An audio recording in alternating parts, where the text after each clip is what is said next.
नमस्कार, आप देख रहे हैं पीजीएस जयपुर 12 अक्टूबर की बड़ी खबर। सबसे पहले हम बात करेंगे देश की बड़ी खबरों के बारे में। रतन टाटा के बाद सौतेले भाई नोएल संभालेंगे टाटा ट्रस्ट। पहले ही 2 फैमिली ट्रस्ट में शामिल पारसी कम्युनिटी की पसंद।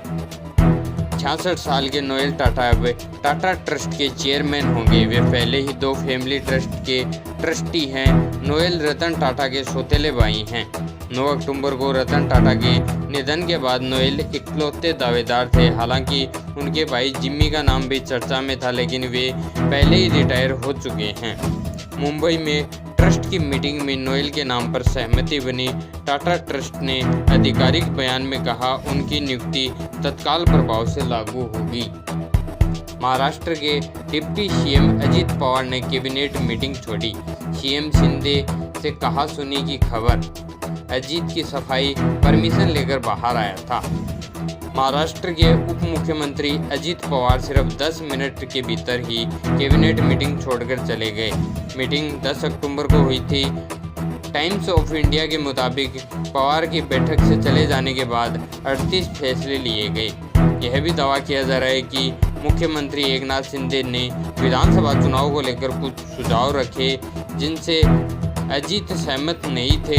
इसे लेकर दोनों में नोकझोंक हुई और फिर अजित मीटिंग छोड़कर चले गए।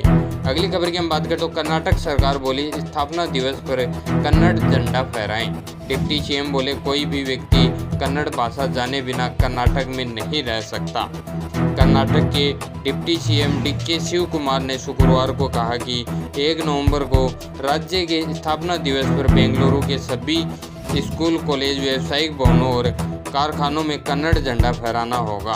शिव कुमार ने यह भी कहा कि बेंगलुरु शहरी जिले में रहने वाले लगभग 50% लोग दूसरे राज्यों से हैं और उन्हें भी कन्नड़ सीखने को प्राथमिकता देनी चाहिए। सरकार ने आईटी और टेक कंपनियों के लिए झंडा फहराने की फोटो लेकर उन्हें बेंगलुरु महानगर पालिका में जमा करके डॉक्यूमेंटेशन करवाना भी अनिवार्य कर दिया है।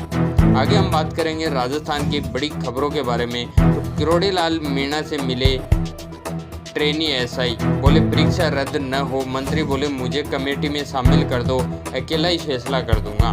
राजस्थान पुलिस एकेडमी आरपीए में ट्रेनिंग ले रहे सब इंस्पेक्टर कृषि मंत्री किरोड़ी लाल मीणा के आवास पर पहुंचे।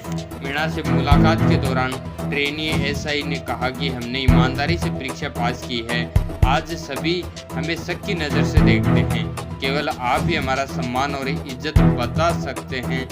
वहीं ट्रेनी एसआई की बात सुनकर किरोड़ी ने कहा कि एसआई परीक्षा पर फैसला लेने वाली कमेटी में शामिल करवा दीजिए, अकेला ही फैसला ले लूँगा। हमें एडीजी वीके सिंह ने कहा था कि जिसने गलत नहीं किया उसे डरने की ज़रूरत नहीं है, लेकिन आज नौबत भर्ती परीक्षा के रद्द होने तक पहुंच गई है। इससे हमारी नींद उड़ी हुई है। हमारे परिवार वाले घर से बाहर नहीं निकल पा रहे हैं। दरअसल एसआई भर्ती परीक्षा 2021 में धांधली, पेपर लीक, डम्मी कैंडिडेट्स को लेकर एसआईटी अब तक 50 ट्रेनी एसआई को गिरफ्तार कर चुकी है। अगली खबर की हम बात करें तो गहलोत बोले, पार्टी हारे तो कार्यकर्ताओं पर फर्क पड़ता है। हरियाणा में रिजल्ट से एक दिन पहले तक बीजेपी नेता कह रहे थे कांग्रेस जीत रही। पूर्व सीएम अशोक गहलोत ने माना है कि हरियाणा के चुनाव में कांग्रेस की हार का कुछ असर राजस्थान के पार्टी वर्कर के मनोबल पर होगा। गहलोत ने कहा कि हरियाणा के चुनाव रिजल्ट का असर राजस्थान पर नहीं पड़ेगा, लेकिन कोई पार्टी चुनाव हारती है तो कार्यकर्ताओं में, चाहे प्रदेश हो या देश हो, उस पर थोड़ा बहुत तो फर्क पड़ता है। यह हमें स्वीकार करना चाहिए। आगे गहलोत ने कहा कि हरियाणा में कैसे हुआ समझ से परे है। रिजल्ट से एक दिन पहले तक तो बीजेपी के नेता कह रहे थे कांग्रेस जीत रही है। अगली खबर की हम बात करें तो राशन कार्ड में ई-केवाईसी की तिथि बढ़ाई, 30 नवंबर तक करा सकेंगे। झुंझुनू में 10 लाख से अधिक उपभोक्ताओं की हो चुकी। राशन कार्ड में ई-केवाईसी की अंतिम तिथि को बढ़ा दिया गया है। वंचित उपभोक्ता 30 नवंबर 2024 तक ई-केवाईसी करा सकेंगे। पहले ये अंतिम तिथि 30 अक्टूबर थी, जिसे बढ़ाकर अब 30 नवंबर तक कर दिया है। उसके बाद भी ई-केवाईसी नहीं कराने पर सदस्य का नाम योजना से हट जाएगा, उसे गेहूं नहीं मिलेगा। झुंझुनू जिले की बात करें तो यहाँ अभी तक 80% ई-केवाईसी पूरी हो चुकी है। खास सुरक्षा में चिन्हित 13,50,000 से 10 लाख लोगों केवाईसी हो चुकी है। जिला रसद अधिकारी ने कपिल जाजड़िया ने बताया ई केवाईसी की अंतिम तिथि बढ़ाकर 30 नवंबर कर दी गई है।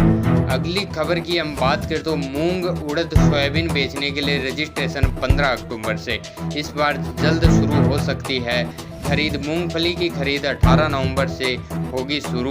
राजस्थान में समर्थन मूल्य पर तिलहन दलहन की खरीद के लिए किसान 15 अक्टूबर से रजिस्ट्रेशन करवा सकते हैं। सहकारिता विभाग ने इस बार इनका रजिस्ट्रेशन समय से पहले शुरू किया है। इसके साथ ही उम्मीद जताई जा रही है कि खरीद भी इस बार पिछले सालों की तुलना में समय से पहले की जा सकती है। सहकारिता मंत्री गौतम कुमार दत्त ने बताया, अमूमन पिछले कुछ सालों से सोयाबीन, उड़द और मूंग की खरीद 1 नवंबर से होती आ रही है, जबकि इस खरीद के लिए किसानों का रजिस्ट्रेशन 4 दिन पहले से शुरू करते थे। अगली खबर की हम बात करें तो राजस्थान में सस्ता होगा इलाज, अलग से होंगे हॉस्पिटल। राजस्थान की टूरिज्म को अब हॉस्पिटल से जोड़ा जाएगा। राजस्थान को मेडिकल और वेलनेस टूरिज्म स्टेट बनाने के लिए एक्शन प्लान तैयार हो चुका है। सरकार जल्द ही इसे लेकर एक पॉलिसी लाने वाली है, जिसे हील इन राजस्थान पॉलिसी नाम दिया गया है। इस पॉलिसी के तहत राजस्थान में रहने वाले और बाहर से आने वाले लोगों को सस्ता इलाज मिलेगा। इसके लिए अलग से हॉस्पिटल और मैनेजमेंट टीम रहेगी। विदेशों से यहाँ इलाज कराने आने वाले लोगों का खास ध्यान रखा गया है। इसके लिए अलग से हॉस्पिटल सिलेक्ट किए जाएंगे और इनमें नॉनवेज और वेज से लेकर हर तरह का खाना मिलेगा। अगली खबर की हम बात करें तो 1 महीने पहले टमाटर 40 रुपये किलो था, अब 100 रुपये पहुंची कीमत। 10 दिन बाद कम होने लगेंगे दाम, प्याज के भाव गिरे।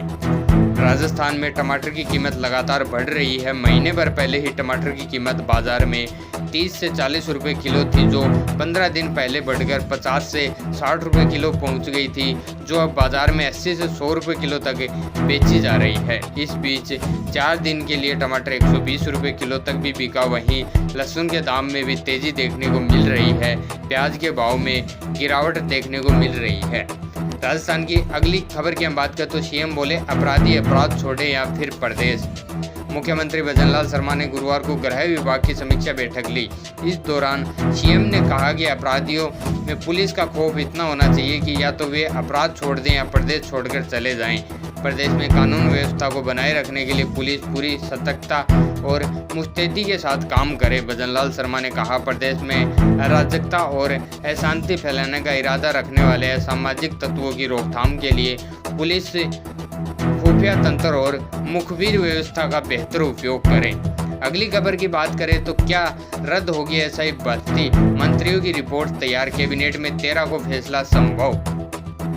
सब इंस्पेक्टर एसआई भर्ती 2021 को रद्द अथवा नहीं करने पर मंत्रियों की कमेटी ने समीक्षा का काम पूरा कर लिया है। कमेटी शुक्रवार को सीएम को रिपोर्ट सौंपेगी। मंत्री की कमेटी की रिपोर्ट मिलने के बाद सरकार इसे रद्द करने या नहीं करने पर फैसला करेगी। 13 अक्टूबर को प्रस्तावित कैबिनेट की बैठक में फैसला लिया जाएगा। मंत्रियों की कमेटी की गुरुवार शाम हुई बैठक में एसओजी, गृह विभाग, महाविद्यालय, एसजी, राजस्थान लोक सेवा आयोग, आरपीएससी के प्रतिनिधियों से भर्ती को लेकर राय पूछी गई। सबने भर्ती को रद्द करने और नहीं करने पर अलग अलग राय दी है। एसआई भर्ती में कमेटी ने भारी गड़बड़ी की बात मानी है। दोस्तों, ऐसी आज की बड़ी खबर। ऐसी रेगुलर खबर देखने के लिए चैनल को सब्सक्राइब करें। धन्यवाद।